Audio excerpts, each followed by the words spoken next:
Hello dear students, बहुत बहुत स्वागत अपने YouTube channel commerce with Sanjeev sir में। और आज हम लोग स्टार्ट करेंगे जो कंपनी लॉ है उसका बहुत ही महत्वपूर्ण टॉपिक जो एग्जाम में 100% आएगा। और ये जो आएगा, कंपनी का प्रवर्तक किसे कहते हैं, इसके कार्य बताइए, या कंपनी के प्रवर्तक के कौन कौन से कर्तव्य या दायित्व होते हैं, इन दो में से 100% आपसे पूछा जाएगा।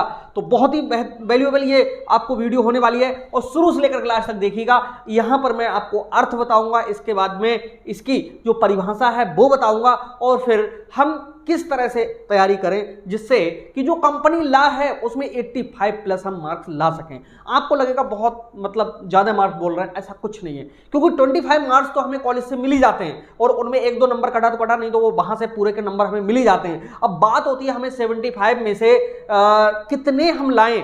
ओके, अगर 60 नंबर हम ले आते हैं तब भी तो हमारे 85 के आसपास में हो गए। और बच्चे ये परेशान होते हैं कि यार पता नहीं कितने कैसे करके नंबर लाएं, और इंप्रूवमेंट तक डालने की नौबत आ जाती है, बैक आ जाती है, समझ में नहीं आता है कि पढ़ाई कैसे करते हैं। देखो, सबसे अच्छा तरीका यह है कि सबसे पहले अपना सिलेबस देखो, उस सिलेबस को देखने के बाद में सेम सिलेबस पर जो डिपेंड हैं पीडीएफ नोट्स ले लो कहीं से भी, और पीडीएफ नोट्स के साथ में जो मॉडल पेपर हैं, प्रैक्टिस सेट्स हैं उनके लिए, और फिर कहीं ना कहीं जो लाइव क्लासेस हैं या जो रिकॉर्डेड क्लासेस हैं उनको देख लीजिएगा। इसके बाद में जब इतना कर लोगे, कोई भी ऐसा प्रश्न नहीं होगा पेपर में जो आपसे बच जाए। ओके, और आइए शुरू करते हैं और स्टार्ट करते हैं कंपनी का प्रवर्तक। ये तो तरीका था कि किस तरह से आप अपने मार्क्स को बहुत अच्छे ला सकते हो।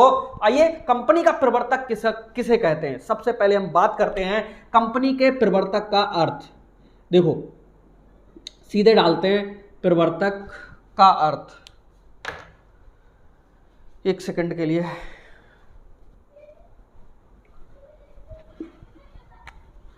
कंपनी प्रवर्तक का अर्थ। देखो, कौन होता है कंपनी का प्रवर्तक। देखिए, प्रवर्तक को हम प्रोमोटर कहते हैं, और प्रोमोटर का मतलब यहां पर प्रमोट करने वाला होता है। प्रमोट करने वाले का मतलब है कंपनी को आगे बढ़ाने वाला होता है। अब यहां पर इसका अर्थ आप एग्जाम में लिखोगे कैसे और अपने माइंड में सेट कैसे करोगे, समझोगे कैसे। देखिए, कोई व्यक्ति है वो अपने घर से निकलता है, सुबह सुबह घर से निकलता है या किसी टाइम घर से निकलता है, वह तमाम लोगों को देखता है। आप भी अपने कॉलेज जाते होगे, तमाम लोगों को देखते होगे। कोई बिजनेस कर रहा है, कोई गाड़ियां चला रहा है, कोई किसी प्रकार का अपना बिजनेस कर रहा है, और कोई व्यक्ति मनोरंजन कर रहा है। तरह तरह के लोग देखते हो। लेकिन जब कोई व्यक्ति के दिमाग में ये होता है कि मैं रोजगार को ढूंढूं, मैं कुछ ना कुछ करूं, ये आपके मन में भी होता है कि बेटा पढ़ लिख करके हमें जीवन में कुछ ना कुछ तो करना है। ओके, तो ऐसी कंडीशन में कि हमें कुछ करना है, अब एक व्यक्ति देखता है कि किसी कंपनी के बारे में, कोई कंपनी है वो बहुत अच्छा व्यापार कर रही है, और उसके दिमाग में भी आ जाता है कि मैं कंपनी का व्यापार करूंगा। तो जिसके दिमाग में ये बात आई कि मैं कंपनी व्यापार करूंगा, वही कंपनी का क्या बनता है, प्रवर्तक बनता है। कंपनी के जन्म देने वाले व्यक्ति को ही हम कंपनी का प्रवर्तक कहते हैं। तो प्रवर्तक कौन होता है, कंपनी का जन्मदाता होता है।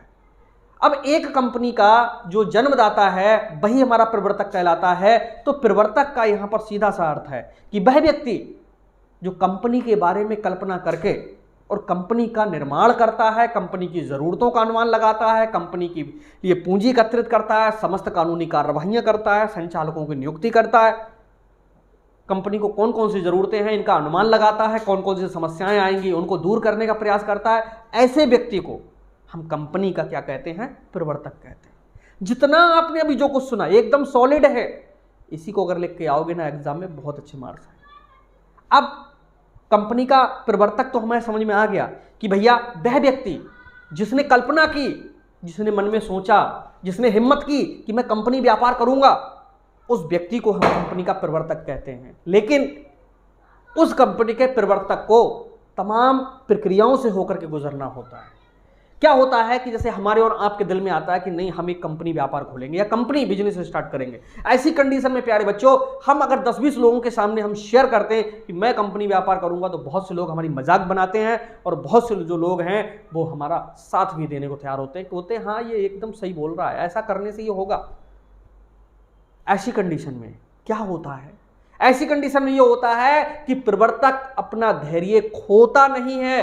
वो ये देखता है कि मैं इस काम को करूंगा तो कौन कौन साथ देगा, क्या क्या समस्याएं आएंगी, कौन कौन सी कानूनी जरूरतें पड़ेंगी और कहां कहां मुझे जाना पड़ेगा। इन सब चीजों को फेस करते हुए जब वो कंपनी का रजिस्ट्रेशन कराने तक की सोच लेता है, ऐसे व्यक्ति को हम कंपनी का प्रवर्तक कहते हैं।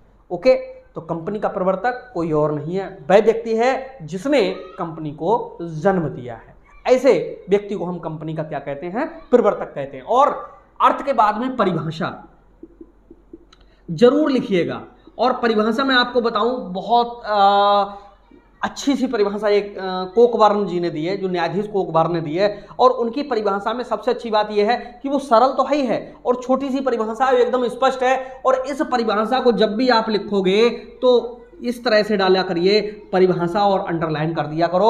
अब जो लाइन आपकी चल रही इसमें नहीं, अगली लाइन से इन्वर्टेड कामा स्टार्ट किया करो, ठीक है। और उसको लिखते जाओ और लिखने के बाद में लास्ट में जाकर के इस साइड में जो राइटर हैं उनके लिए लिख दो। जैसे मैं कोकबार्न की जो परिभाषा है वो मैं अपने जो PDF नोट्स हैं उनमें मैं लिखा हूँ। परिभाषा अच्छी है और याद भी बहुत आसानी से हो जाती है। क्या कहा है कोकबार्न जी ने? कोकबार्न जी ने एक परिभाषा के लिए बहुत ही सिस्टम से बताया है और उन्होंने कहा है कंपनी का प्रवर्तक, कंपनी का प्रवर्तक वह व्यक्ति है जो किसी निश्चित उद्देश्य के लिए कंपनी का निर्माण करता है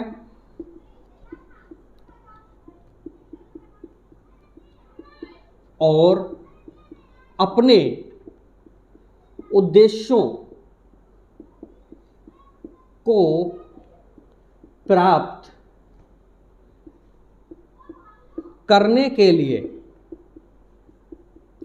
आवश्यक कार्यवाही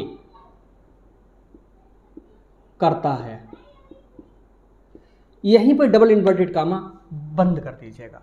उसने कहा है कंपनी का, न्यायाधीश कोकबार्न जी ने कहा है कंपनी का प्रवर्तक वह व्यक्ति है, यहां पर कॉमा लगाइएगा हल्का सा, जो किसी निश्चित उद्देश्य के लिए कंपनी का निर्माण करता है और अपने उद्देश्यों को प्राप्त करने के लिए आवश्यक कार्यवाही करता है। ऐसे व्यक्ति को हम क्या कहते हैं, प्रवर्तक कहते हैं। ये लिखना नहीं है, समझना है कि ऐसे व्यक्ति को हम क्या कहते हैं, प्रवर्तक कहते हैं। ओके, और यहां पर डाल दीजिएगा न्यायाधीश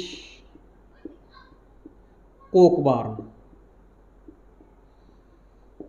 ओके, अब इतनी परिभाषा को जब आप लिखोगे, इसको ब्लैक पेन से ही लिखिएगा जिससे मार्किंग आपकी बहुत अच्छी है। ओके, अब बात होती कंपनी का प्रवर्तक, अर्थ हो गया, परिभाषा हो गया, अब प्रवर्तक के कार्य। चलिए मैं अगला वीडियो बनाता हूं उसके लिए, वरना ये वीडियो बहुत लंबा हो जाएगा। ओके, तो इसके बाद में तुरंत वो वीडियो भी देखिएगा, अगला वीडियो फिर से मिलेगा। तो मिलते हैं नेक्स्ट वीडियो में, तब तक के लिए बाय बाय।